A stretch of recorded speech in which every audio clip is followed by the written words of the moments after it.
sa Naval Loop.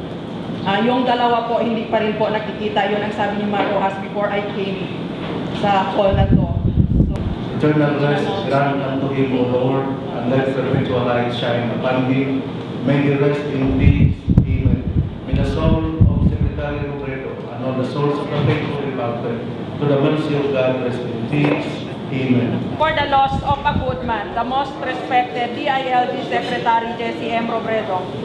Whereas Secretary Jesse M. Robredo, who is also chairperson of the National Peace and Order Council, concerned with the recent crime incidents in Sumisip Municipality, Lamitan and Isabela cities, whereas last Saturday, August 18, 2012, Honorable Jesse M. Robredo called up Governor Jum J. Akbar, and joined her to conduct a joint CPOC and PPOC meeting on Tuesday, which is today, August 21, 2012, to address the said incidents.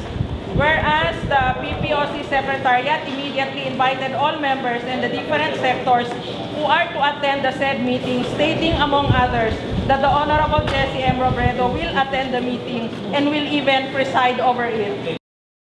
Hereby resolved to adopt a resolution to dedicate this PPOC meeting in memory of Secretary Robredo, with the result that this meeting shall be able to abet the peace and order problems in Basilan. Actually, very relevant yung mga sinasabi ni Secretary Robredo. In fact, sa reform initiative sa ARM, kasi siya hands-on, pati talagang on board siya. Tinawagan niya ako, sabi ko, boss, puntahan na lang natin, ayusin. Tapos napag-usapan namin, ang strategic pa rin talaga dyan, yung capacity ng mga elected officials natin to govern. So ang gagawin namin dyan, even without Jesse Robredo, kumbaga yung mga alaala niya, tulad ng pagcapacitate, yung transparency and accountability. Ang tingin ko malaking bagay yon na iniwan ni Secretary Jesse Robredo sa ARMM. Tingin ko bilang pag-alala na rin ng regional government sa kanya at lahat ng mga municipal at provincial government, yung mga advice ni Secretary Robredo, mga iniwan niya, tingin ko dapat gawin. Kasi isang simpleng tao, napaka-humble. I-text mo, tatawagan ka. Biglang tumawag siya, Mujib, puntahan natin ang Zamboanga. Kasi pumutok din ang bomba that time sa Zamboanga.